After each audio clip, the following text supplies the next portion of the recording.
Hello, my dear Maharashtra State students. Today we are going to continue with our lecture about gravitation. ठीक है. दूसरी बात ये है कि in the previous class we studied a very different thing. और हर चीज को किधर खींच रही towards the center. But centre में ग्रेविटी कितनी है? जीरो, है ना. और हर चीज को किधर खींचती है? Vertically downward, vertically towards the centre, यानी हमेशा सेंटर ऑफ द अर्थ की तरफ खींचती है हर चीज को. लेकिन सेंटर में जाके देखे तो ग्रेविटी जीरो. ये भी बड़ी अजीब चीज है, भाग्य की विडंबना है, किस्मत का खेल है कि ग्रेविटी जीरो है फिर भी हर चीज को खींच रही है. ये ग्रेविटी जीरो क्यों है? तो हमने मैथमेटिकली हमने उसको प्रूव करके दिखाया. थियोरेटिकली भी हम उसको समझ सकते हैं कि दिस इज द अर्थ, और यहाँ पर खड़े हैं अंसार सर अर्थ के सेंटर में, ये मैं खड़ा हूँ अर्थ के सेंटर में. ठीक है. अब मुझ पर ग्रेविटी कितनी एक्ट होगी, मुझ पर ग्रेविटेशनल फोर्स कितना एक्ट होगा? तो जीरो एक्ट होगा. पूछो क्यों? क्योंकि मेरे इधर भी पत्थर रखे हुए, अर्थ के अंदर पत्थर मिट्टी गोटे है ना, तीनों दो पांच, 1 2 3 4 5. इधर भी पत्थर मिट्टी गोटे रखे हुए, 3 4 रख देते इधर, 1 2 3 4, इधर भी रखे. तो ये वाले पत्थर मिट्टी, इधर की मिट्टी मुझे खींच रही है जितने फोर्स से, इधर की भी मिट्टी मुझे उतने ही फोर्स से खींच रही है. जितने फोर्स से इधर की मिट्टी खींच रही है, इतने फोर्स से इधर की मिट्टी पत्थर खींच रहा है. तो दोनों का फोर्स मुझ पर कैंसिल होगा. अगर मुझे रस्सी से इधर से आप बांध के खींचो और रस्सी से इधर से बांध कर खींचो तो कहाँ जाऊंगा मैं? कहीं भी नहीं जाऊंगा. दोनों तरफ के फोर्सेस कैंसिल हो जाएंगे. ठीक है. तो इसी तरह और मुझे इधर भी खींच रही, इधर के पत्थर मिट्टी मुझे इधर खींच रही है. Every particle of matter attracts every other particle of matter. तो मुझे यहाँ की पत्थर मिट्टी खींच रही, मुझे यहाँ की भी पत्थर मिट्टी खींच रही, और मैं सेंटर में हूँ, तो दोनों का अट्रैक्शन इक्वल एंड ऑपोजिट हो गया, कैंसिल हो गया. जितने फोर्स से ऊपर की मिट्टी मुझे खींच रही है मिट्टी और पत्थर, उतने ही फोर्स से नीचे की मिट्टी और पत्थर खींच रही. जितने फोर्स से इधर की मिट्टी और पत्थर खींचते हैं मुझे, उतने फोर्स से इधर की मिट्टी और पत्थर खींचते हैं. जितने फोर्स से इधर की मिट्टी और पत्थर खींच रहे हैं मुझे, इधर भी उतनी फोर्स से मिट्टी और पत्थर खींच रहे हैं. So all the forces cancel each other, they nullify each other, और इस तरह से मुझ पर रिजल्टेंट फोर्स कितना एक्ट होता? तो resultant gravitational force acting on me at the centre of the earth is zero.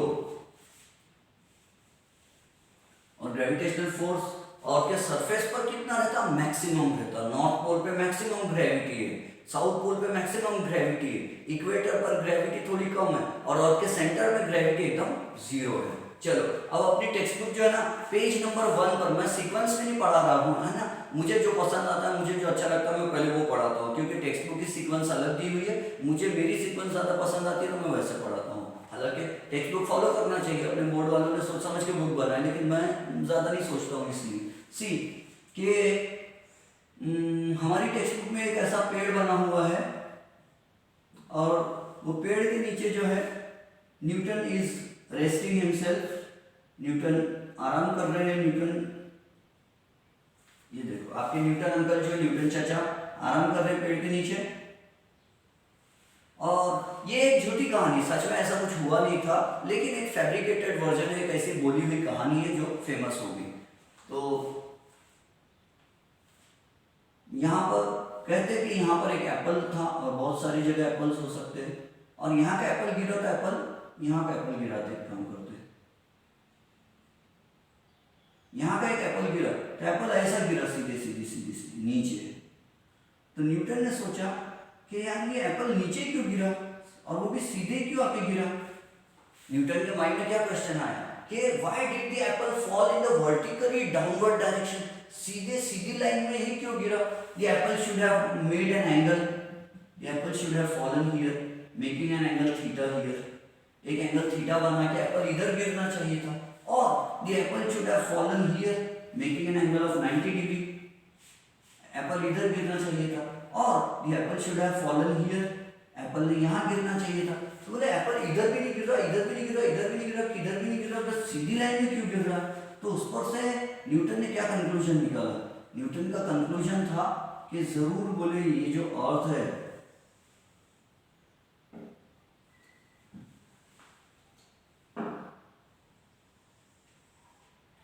ये जरूर बोले अर्थ के सेंटर की तरफ खींच रहा हूँ. न्यूटन ने ये मीनिंग निकाला.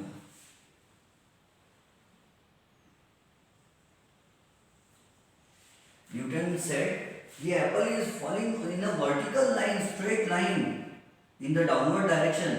It means there is something at the center of the earth. there is something magnetic, there is something powerful at the center of the earth and that's why the apple is falling here. फिर उन्होंने यहाँ के Apple को देखे कहाँ गिरता, तो यहाँ पे एप्पल ऐसा गिर रहा था, यहाँ का एप्पल आके यहाँ गिरा पेड़ के पास, ये यहाँ आके गिरा, तो उन्होंने सोचा अरे यार ये भी तो ऐसे गिर गया, वो कंफ्यूज हो गए, हर चीज सीधी लाइन में क्यों गिर रही। तो फिर उन्होंने कंक्लूजन निकाला कि हर चीज नीचे गिर रही। फिर क्या हुआ, रात हुई, न्यूटन भैया घूम रहे इधर उधर, चचा न्यूटन चचा, तो न्यूटन ने सोचा कि यार ये नीला गगन और नीले गगन के तले मेरी धरती, और फिर उन्होंने देखा कि मून, रात हुई तो उनको मून दिखाई दिया, तो उन्होंने सोचा अरे यार ये अर्थ अट्रैक्ट्स एवरीथिंग। उन्होंने पत्थर फेंक के देखा, लकड़ी का टुकड़ा फेंक के देखा, हर चीज नीचे आ रही है, तो उन्होंने सोचा why doesn't the moon fall, why doesn't the moon fall down.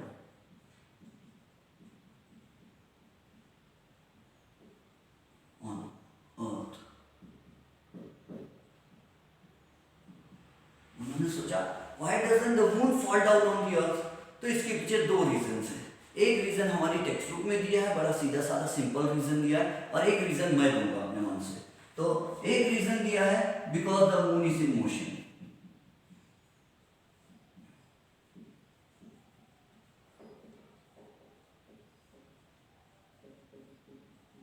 Because the moon is in motion. कहने का मतलब ये, उन्होंने कहा कि जो चीज मोशन में रहती है उस पर ग्रेविटेशनल फोर्स का इफेक्ट नहीं होता है।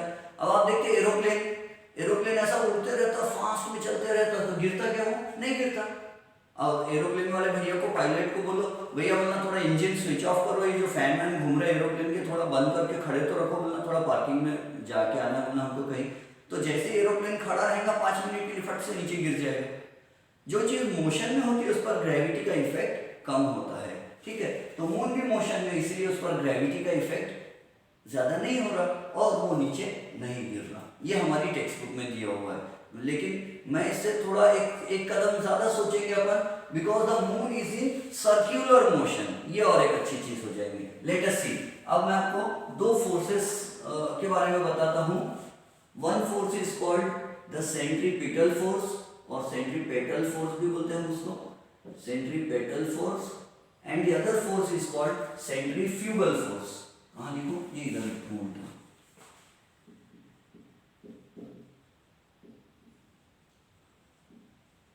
Centrifugal force, centripetal force and centrifugal force. अब ये सेंट्रीपेटल फोर्स क्या है और सेंट्रीफ्यूगल क्या है, तो पहले मैं सेंट्रीपेटल फोर्स नहीं समझाता हूं, सेंट्रीफ्यूगल फोर्स समझाता हूं। देखो यह है न्यूक्लियस, हाइड्रोजन एटम का nucleus, and there is one proton inside the nucleus and one electron is revolving around, this negatively charged electron is revolving around the positively charged nucleus in the hydrogen atom। ये electron गोल गोल गोल गोल घूम रहा है nucleus के around. अब हमारा सवाल ये है कि ये positive and negative charges attract each other, हम बचपन से जानते हैं, ठीक है। सबसे पहले किसने कहा था कि opposite charges attract each other, तो एक साइंटिस्ट है जो मेडिकल डॉक्टर थे क्वीन एलिजाबेथ द फर्स्ट के, और उनका नाम था विलियम गिलबर्ट। तो विलियम गिलबर्ट नाम के आदमी थे, इन्होंने सबसे पहली बार कहा था, ये just for knowledge, William Gilbert was the first person to say that opposite charges attract each other and like charges repel each other. Positive positive एक दूसरे को रिपेल करते हैं एंड नेगेटिव नेगेटिव रिपेल करते हैं, और पॉजिटिव और negative attract करते हैं, ठीक है। सो सेंट्री, अब ये देखो ये इलेक्ट्रॉन है, ये नेगेटिवली चार्ज है और इलेक्ट्रॉन हल्का रहता है, प्रोटॉन से नियरली 2000 टाइम्स हल्का होता है। तो this electron should fall into the nucleus, and अगर इलेक्ट्रॉन न्यूक्लियस भी गिर गया तो एटम ही खत्म हो जाएगा। एटम खत्म हो गया तो एटम से बना हुआ बोर्ड खत्म हो जाएगा, एटम से बने हुए अंसार खत्म हो जाएंगे, एटम से बनी हुई बिल्डिंग खत्म हो जाएंगी, ये दुनिया खत्म हो जाएगी एटम से। तो जो जो चीज दुनिया में एटम से बनी है, बिल्डिंग, कंक्रीट, मसाला और एसी और TV, cooler, fridge, washing machine, mobile phone और ह्यूमन बींग्स, जो चीज एटम से बनी सब कुछ छोटी हो जाएंगी, सब कुछ खत्म हो जाएंगी। लेकिन ऐसा होता नहीं है, ये इलेक्ट्रॉन न्यूक्लियस में क्यों नहीं गिर रहा, हालांकि opposite charges attract each other. तो आंसर सुनो, हर गोल घूमने वाली चीज को एक फोर्स है जो बाहर की तरफ खींच के रखता है, और जो फोर्स बाहर की तरफ खींच के रखता है that force is called the centrifugal force. English में सेंट्री का मतलब होता है सेंटर और फ्यूग का मतलब होता है रनिंग अवे। फ्यूग रनिंग अवे, इसी से इंग्लिश का आपका एक वर्ड आता है अभिषेक बचपन एंड करीना कपूर का एक मूवी आया था रेफ्यूजी नाम का। रेफ्यूजी यानी जब किसी एक देश में झगड़ा चल रहा है, वॉर चल रहा है, तो कुछ लोग वो देश छोड़ के दूसरे देश में चले जाते हैं कुछ समय के लिए, बोलते हैं वहाँ बहुत दंगा फसाद चल रहा है, झगड़ा चल रहा है, हम बचने के लिए शरण लेने के लिए दूसरे देश में जाके शरण ले लेते, वो आश्रय ले लेते हैं, दूसरे देश में किसी का आश्रय ले लेते हैं, तो उनको बोलते हैं रेफ्यूजी। फ्यूज यानी रनिंग अवे। तो इलेक्ट्रॉन न्यूक्लियस में क्यों नहीं गिर रहा? हर गोल घूमने वाली चीज को एक फोर्स बाहर खींचता है। वो फोर्स कौन सा है तो इसका प्रूफ हमें नहीं मालूम। इसका प्रूफ मतलब लोगों के पास इसका कोई रीजन नहीं है कि ये फोर्स क्यों एक्ट होता है। खुलना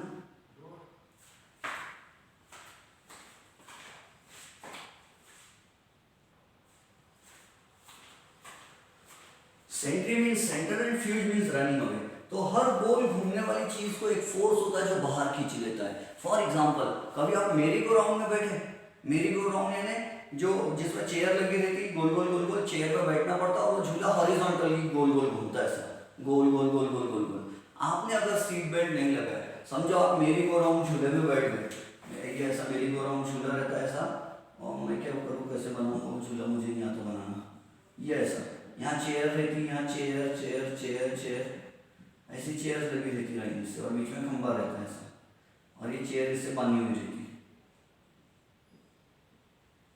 ये मेरी गो राउंड है और ये झूले में आप बैठे हो, ये आप बैठे हो,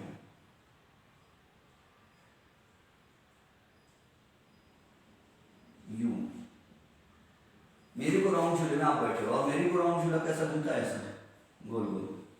जैसे वो झूला ऐसा गोल गोल गोल गोल घूमेगा, आपने सीट बेल्ट नहीं बांधे तो गोल घूमते घूमते क्या आप निकल कर उड़ जाएंगे और अपने अब्बा के गोद में जाके गिर जाएंगे, है ना, आपके मम्मी या पापा के गोद में चले जाएंगे। अब यूँ क्या हुआ, आपको किसने धकेला, आपको नहीं मालूम किसने धक्का मारा, बस वो जो गोल गोल गोल गोल झूला घूमा तो आप सीधे निकल के टेंजेंट वाले रास्ते में जाएंगे, टेंजेंट वाले पाथ में जाके गिरेंगे। टेंजेंट यानी सीधी लाइन में भागेंगे आप, मतलब गाड़ी ये देखो, अगर गाड़ी चल रही है इसी, ये आपकी गाड़ी है और यहाँ मैं खड़ा हूँ, आपकी गाड़ी में कीचड़ लगा हुआ है तो कीचड़ कैसे होता है ऐसे, टेंजेंट। टेंजेंट समझती है ना आपको मैथ्स में टेंजेंट था, तो टेंजेंट की तरह कीचड़ उड़ेगा और सीधा लग जाएगा। तो हर गोल घूमने वाली चीज, जो भी चीज गोल गोल गोल गोल घूमती है, जो भी चीज गोल घूमती है उसपे फोर्स एक्ट होता है और वो उसको पीछे भेज देता है, एक तरफ भेज देता है टेंजेंशियल पाथ में। मेरी गो राउंड का एग्जांपल समझ में आया कि मेरी गो राउंड झूला है, झूले में आप बैठे, झूला गोल गोल गोल गोल घूम रहा है, तो जैसे आपने सीट बेल्ट नहीं बांधे थे तो आपको निकाल कर फेंक देगा वो सीधा, तो वो फोर्स जिसने आपको फेंक दिया बाहर वो सेंट्रीफ्यूगल फोर्स है, ठीक है। अनदर एग्जांपल, एक सीलिंग फैन है, सीलिंग फैन के ऊपर आपने 5 रुपए का सिक्का रख दिए, सीलिंग फैन के जो ब्लेड्स होते हैं उसमें आपने 5 रुपए का सिक्का रख दिए और स्विच ऑन कर दिए, फैन धीरे धीरे धीरे फास्ट होते होते होते फास्ट हो गया। जैसे फैन फास्ट हो जाएगा तो 5 रुपए का सिक्का उड़ जाएगा। किसने फेंका 5 रुपए के सिक्के को? सेंट्रीफ्यूगल फोर्स ने फेंका, ठीक है। सेंट्रीफ्यूगल फोर्स हर गोल घूमने वाली चीज को अलग फेंक देता है। इमेजिन करो आप एक कार में बैठे हो, पीछे बैठे हो आप कार में, और कार मैं चला रहा, और जैसे ही रोड पे टर्न आया, गोल वाला टर्न आया घूमने वाला, तो मैंने क्या किया, कार ले गया फास्ट फास्ट में भगाया, रोड टर्न ले लिया मैंने सब गोल घूमने का। जैसे ही मैंने टर्न ले लिया, मैंने लेफ्ट की तरफ टर्न लिया, आप कार में बैठे, इमेजिन करो आप क्या होने मालूम है, आप राइट की तरफ ऐसा धक्का खाओगे। मैंने लेफ्ट की तरफ टर्न लिया कार में और आप राइट की तरफ धक्का खाओगे। आपको राइट में किसने खींचा? प्रेत आत्मा का साया, भूत बलि? नो, आपको सेंट्रीफ्यूगल फोर्स ने उधर बाहर फेंक दिया। इसीलिए डोर लॉक करना पड़ता है कार का, नहीं तो जाते जाते कहीं ऐसा नहीं दरवाजा खुले और हम बाहर गिर जाए जाके। तो ये भी सेंट्रीफ्यूगल फोर्स। आपको मालूम है वॉशिंग मशीन कैसे काम करती है? वॉशिंग मशीन में जो स्पिन ड्रायर रहता है कपड़े सुखाने का, तो वॉशिंग मशीन में, इन द वॉशिंग मशीन, उसमें होता है स्पिन ड्रायर कपड़े सुखाने का, तो उसमें एक बकेट होती है और वो बकेट में होल्स होते हैं, और इसके अंदर हमारा रुमाल है, गीला रुमाल, ये wait hanky,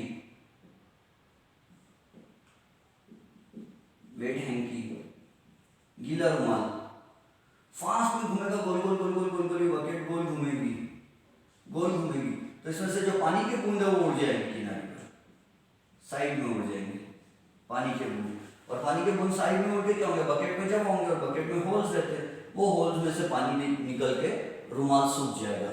this is also centrifugal force. अच्छा, आप देखो अर्थ का शेप हम कैसा बनाते हैं, शेप ऑफ द अर्थ, अर्थ का शेप कैसा बताते हैं, ऐसा बताते हैं, क्यों?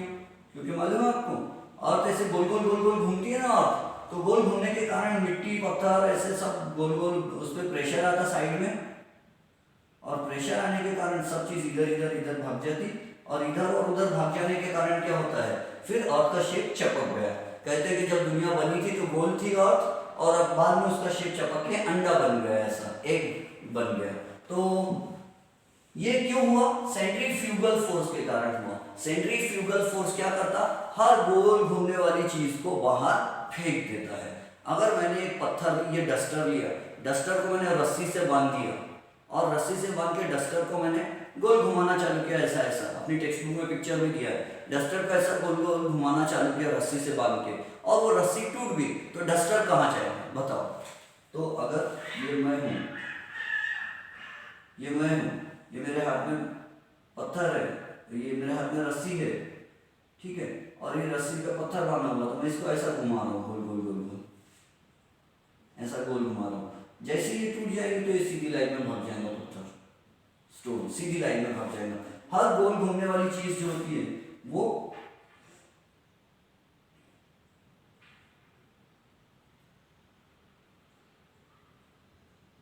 ऐसा मैं उसको पकड़ दूँ, तो हर गोल घूमने वाली चीज को अगर रस्सी ये फोर्स छूट जाएगा तो सीधी लाइन में भाग जाएगा। अंडरस्टूड? समझ में आ रहा है? Very good.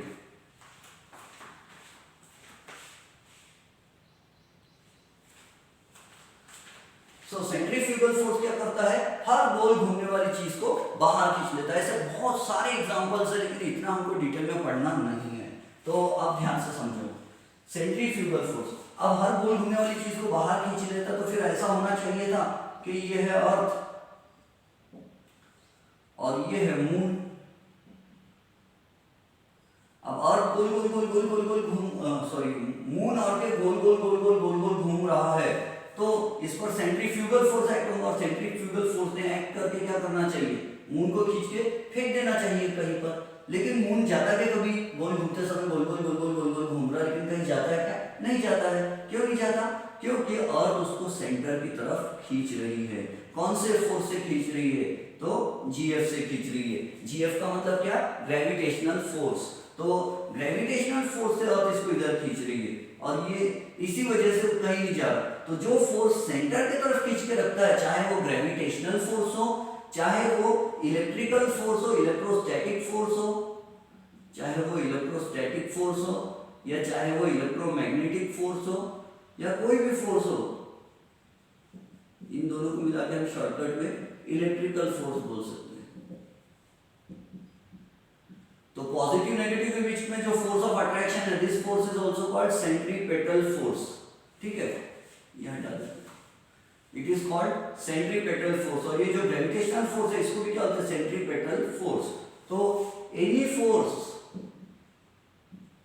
Like gravitational force और electrical force etc which acts along the radius, which acts along the radius and pulls an object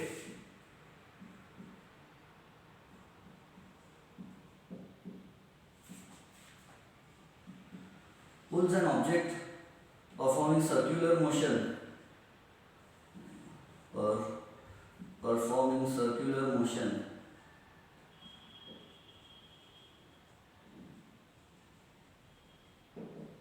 towards the center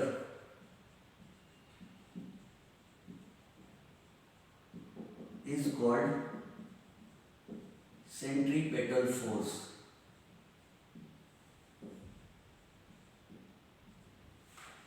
Any force like gravitational force or electrical force etc. which acts along the radius and pulls an object performing circular motion towards the center. जो भी object circular motion कर रहा है उसको centre की तरफ जो force खींचता है उस फोर्स को कहते हैं सेंट्रीपेटल फोर्स. सेंट्री का मतलब होता है सेंटर, सेंट्री यानी सेंटर, एंड पेटल का मतलब होता है सीकिंग, सीकिंग यानी finding. Centre finding force, the force which acts along the radius towards the centre of the circle. हर वो फोर्स जो सेंटर की तरफ खींचता है उसको सेंट्रीपेटल फोर्स बोलते हैं, और हर वो फोर्स जो सेंटर से दूर खींचता है उसको सेंट्रीफ्यूगल फोर्स बोलते हैं. ठीक है, मैं यहाँ ऐसा बना देता हूँ.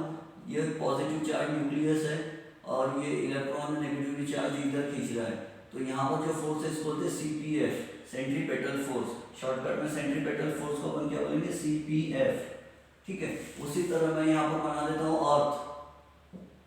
ये अर्थ है और ये मून गोल गोल घूम रहा है अर्थ के, तो मून को जो अर्थ खींच रही है टुवर्ड्स द सेंटर, ये भी क्या है, सेंट्रीपेटल फोर्स. ठीक है, एक लड़का है रस्सी से पत्थर बांध के गोल गोल घुमा रहा है,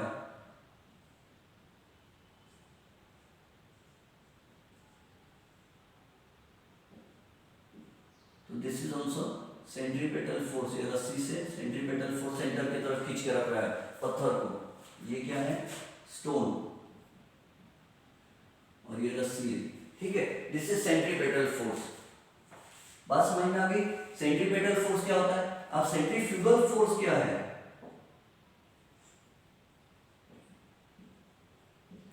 An unknown force which acts along the radius and pulls an object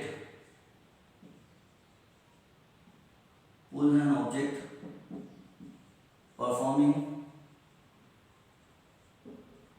circular motion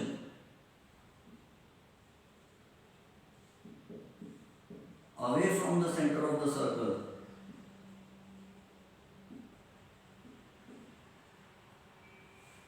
Away from the center of the circle is called centrifugal force. यह हमारे बुक में नहीं दिया है, सेंट्रीफ्यूगल फोर्स के बारे में नहीं दिया. तो मून भी क्या कर रहा है, अर्थ के गोल गोल चक्कर लगा रहा है. अगर ये ग्रेविटेशनल फोर्स इसको खींचता है तो मून ने आके अर्थ से क्या करना चाहिए, भिड़ जाना चाहिए, है ना. लेकिन सेंट्रीफ्यूगल फोर्स क्या करता है, सेंट्रीफ्यूगल फोर्स इसको दूर खींचता है. CFF सेंट्रीफ्यूगल फोर्स उसको दूर खींच रहा है, सेंट्रीपेटल फोर्स अंदर खींच रहा है. किसकी वैल्यू ज्यादा है, तो दोनों की वैल्यू इक्वल होती है. दोनों की वैल्यूज इक्वल होती है. दोनों की वैल्यूज इक्वल है. दोनों का एरो का भी लेंथ सेम बताना है. जितना ये एरो बड़ा उतना ये एरो लंबा है, तो दोनों की वैल्यू सेम होने के कारण दे कैंसिल ईच अदर, और ऑब्जेक्ट ना तो अर्थ से आगे भिड़ता ना तो उधर जाता. अब ये बात समझ में आया. मून अर्थ के चक्कर लगा रहा है, गोल गोल घूम रहा है, तो अर्थ का ग्रेविटेशनल फोर्स इधर खींच रहा है ना. मून को ग्रेविटेशनल फोर्स किधर खींचता है, हमेशा सेंटर की तरफ. GF ग्रेविटेशनल फोर्स किधर खींच रहा है, सेंटर की तरफ खींच रहा है. ठीक है, लेकिन सेंट्रीफ्यूगल फोर्स किधर खींच रहा है, सेंट्रीफ्यूगल फोर्स किधर खींच रहा है, अवे फ्रॉम द सेंटर. इसलिए ना तो वो इधर गिर जाता ना तो वो ऊपर भाग जाता, वो अपनी जगह पे गोल गोल और के चक्कर लगाता. बात समझ में आ गई.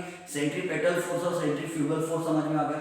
सेंट्रीपेटल फोर्स हर गोल घूमने वाली चीज को किधर खींचता है, सेंटर की तरफ खींचता है, और सेंट्रीफ्यूगल फोर्स किधर खींचता है, हमेशा बाहर खींचता है.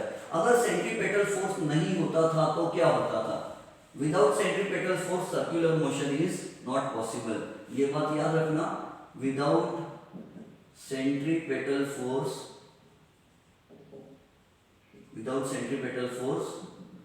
circular motion is not possible.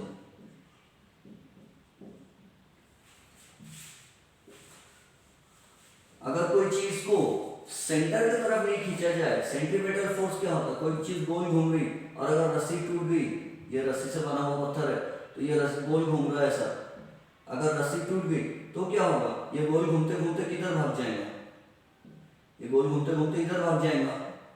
लेकिन सेंट्रीपेटल फोर्स क्या बोलता है उसको, जैसे ये इधर जाता तो बोलता चलो इधर मुड़ो, फिर जब ये बोलता अब तो भाग जाऊंगा, इधर भाग जाऊंगा, लेकिन नहीं भागता। जैसे ही यहाँ आता तो ये बोलता चलो इधर पलटो। तो इसको सेंट्रीपेटल फोर्स वो है जो हर गोल घूमने वाली चीज को दूर भागने से रोकता है, उसकी डायरेक्शन हर बार टर्न करता है और उसको बोलता है गोल गोल रास्ते में घूमो। Centripetal force makes an object move along a circular path. Without centripetal force, nothing can move in a circular path. ठीक है, तो आई होप आपको ये समझ गया होगा।